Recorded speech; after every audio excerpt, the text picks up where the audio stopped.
দুনিয়া থাকতে জান্নাত পাইছে এমন সাহাবী আছে না? কতজন? এই তো ভুল উত্তর দিলেন।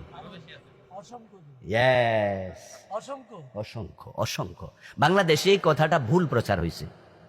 10 জন হলো বিখ্যাত, যাদেরকে বলা হয় আশারা মুবাশশারা। আবু বকর গণেন, আপনি দেখবেন যে আমি বলি আবু বকর, ওমর, ওসমান, আলী, তলহা, জুবায়ের, সাদ বিন আবি ওয়াক্কাস, সাঈদ বিন যায়েদ, আব্দুর রহমান ইবনে আউফ, আবু উবাইদা ইবনুল জাররাহ রাদিয়াল্লাহু তাআলা আনহুম আজমাইন। এ হলো আশারা মুবাশশারা 10 জন। আচ্ছা, এর ভিতরে কি খাদিজার নাম আসেনি?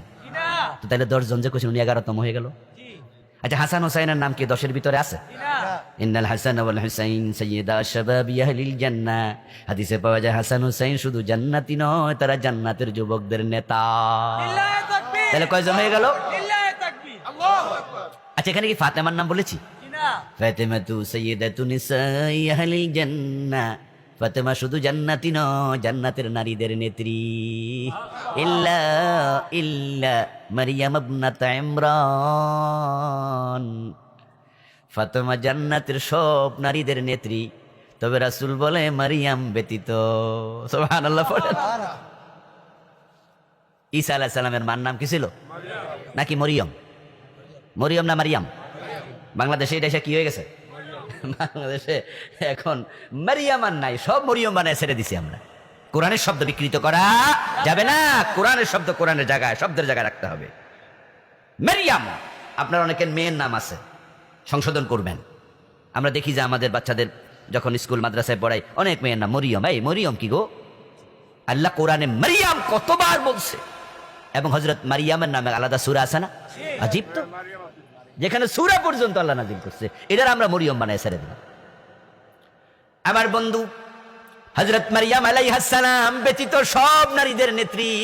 একটি হাদিসে পাওয়া যায়, তো ফাতেমার নাম আসলো।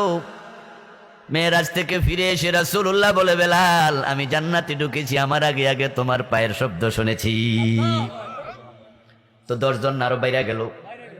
রাসূলুল্লাহ বলছে, দাখালতুল জান্নাহ ওয়া রাআইতু ফিহা উম্মু সুলাইম। আমি জান্নাতে ঢুকেছি মেরাজের রাতে, আনাসের মা উম্মে সুলাইম রে জান্নাতে গিয়ে দেখেছি।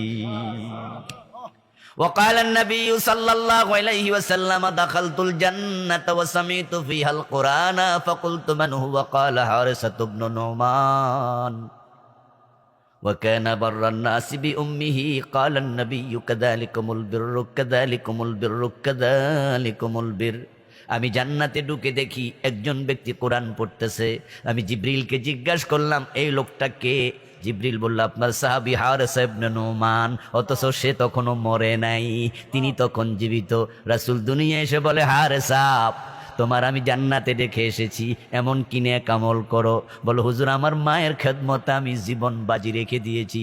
গোসল করতে পারে না, গোসল করাইয়া দেই। নিজে খাইতে পারে না, নিজ হাতে খাওয়াইয়া দেই। চুলগুলো আশ্রাইয়া দেই। আমার রাসূল 3 বার বললেন, কাযালিকুমুল বীর, এটাই তো বিররুল ওয়ালিদাইন। ও হারেসা, বুঝেছি, মায়ের দোয়ায় দুনিয়ায় থাকতে জান্নাত পেয়ে গেছ। শুধু 10 জন জান্নাতি না, এবার মা খাদিজার প্রসঙ্গে আসুন। এই খাদিজা জান্নাতি, কিন্তু নামাজ পায় নাই, রোজা পায় নাই, হজ পায় নাই, যাকাত পায় নাই, অথচ জান্নাত পাইছে। কারণ মা খাদিজা রাদিয়াল্লাহু তাআলা আনহা ইন্তেকাল করেছেন নবুয়তের 10ম সনে, আর নামাজ ফরজ হলো তার 2 বছর পরে, নবুয়তের 12 সনে, মেরাজের রাতে। ঠিক না? 5 ওয়াক্ত নামাজ কোথায় ফরজ হয়েছে? মেরাজের রাতে না? মা খাদিজা ইন্তেকাল করার 2 বছর পরে নামাজ ফরজ হলো।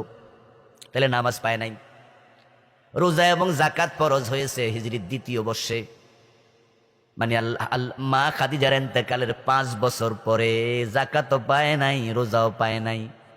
মা খাদিজার বাড়ি ছিল মক্কায়। মানুষ হজ করার জন্য যায় কই? মক্কায়। হজের কাজ কি মদিনায় আছে নাকি? হজের কাজ কি মদিনায় আছে নাকি? মক্কায় হজ শেষ, মদিনা হলো জিয়ারত।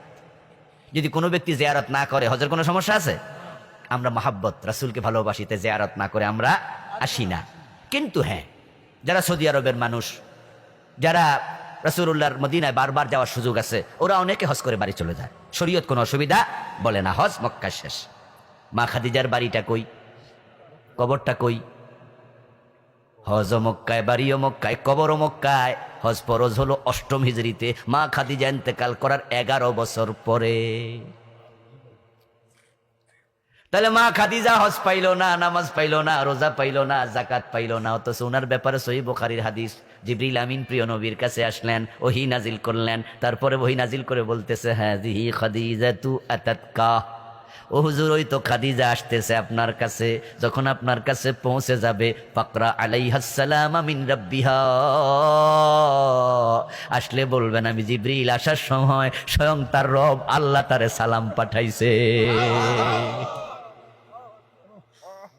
ওয়া মিন্নি, আমি জিবরিলে সালামটাও দিয়েন। এখানে শেষ না, ওয়াবাশশিরহা বিবাইতিন ফিল জান্নাতি মিন কাসাবিন লা সাখাবা ফিহা ওয়ালা নাসাবা, তারপরে তাকে একটা সুসংবাদ দিয়েন। আল্লাহ সুসংবাদ দিতে আমারে কইছে, আল্লাহ মনি মুক্তা দিয়া তার জন্য জান্নাতে প্রাসাদ বানায়া রাইখা দিছে। প্রশ্ন হলো আমল কম কিন্তু জান্নাত পাইল, কারণ তার ঈমান ছিল এত মজবুত যেটা পাহাড়ের চেয়ে অটল ছিল। ঈমান থাকলে জান্নাত, ঈমান থাকলে জান্নাত।